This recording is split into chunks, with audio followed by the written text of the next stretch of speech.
Rory, such a pleasure to speak to you. How does it feel to be here tonight, walking the red carpet and nominated for this award? It feels very jolly, thank you very much. Yes, very nice. Yeah, it's funny to be, and very, very lovely to be nominated with somebody else in the same category as in be a co-nominee, because this film was sort of uniquely, intensely just the two of us. Most of 6 weeks of it was just the two of us on set together, and we were away from home, so it was basically we lived together and we worked together, and to have been separated at this late juncture would have been too painful. I saw this film in Cannes, and I swear I have not been that terrified in the cinema in a really long time. The last third as well, quite mad. Yes. When you read that script, did you really envisage exactly how it was going to turn out, and as scary as it was? There were some changes in the script, which was snuck under the carpet.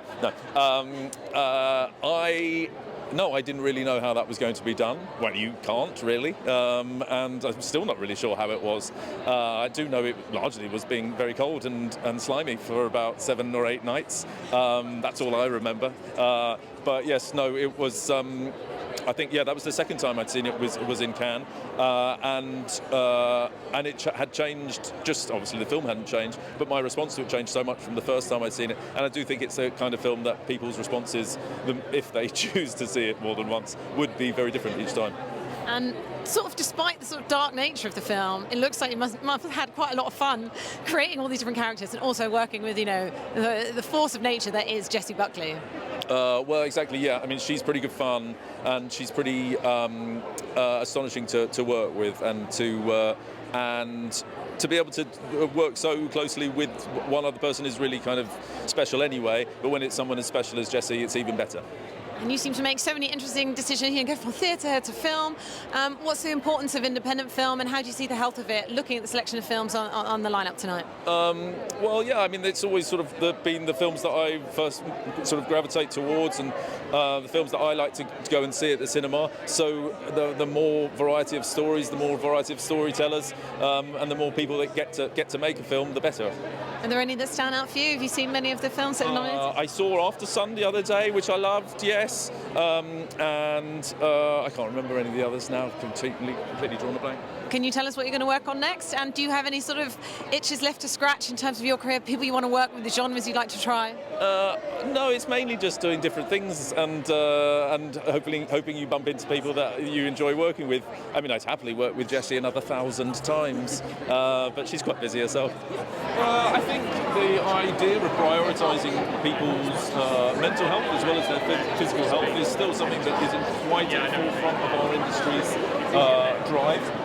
Making films is really stressful, and things change all the time, and there are hazards obviously throughout making every film. And we just feel amongst the foundation to have a standardised sort of entry-level understanding of what your responsibilities as a crew member or as an actor or a producer, and what recourse you have if you feel in danger or if you feel that there's something you're uncomfortable with, so that everyone starts the job on the same same plate, that they know what the rules are. I think that we're sort of behind on that in terms of just equalising knowledge and understanding. So that is something that we are trying to get our industry better at. Absolutely, yeah. The foundation is speaking to everyone involved in the British film industry, and hoping that it will become a full sort of universal international thing, because obviously our lives are spent working in lots of other countries as well.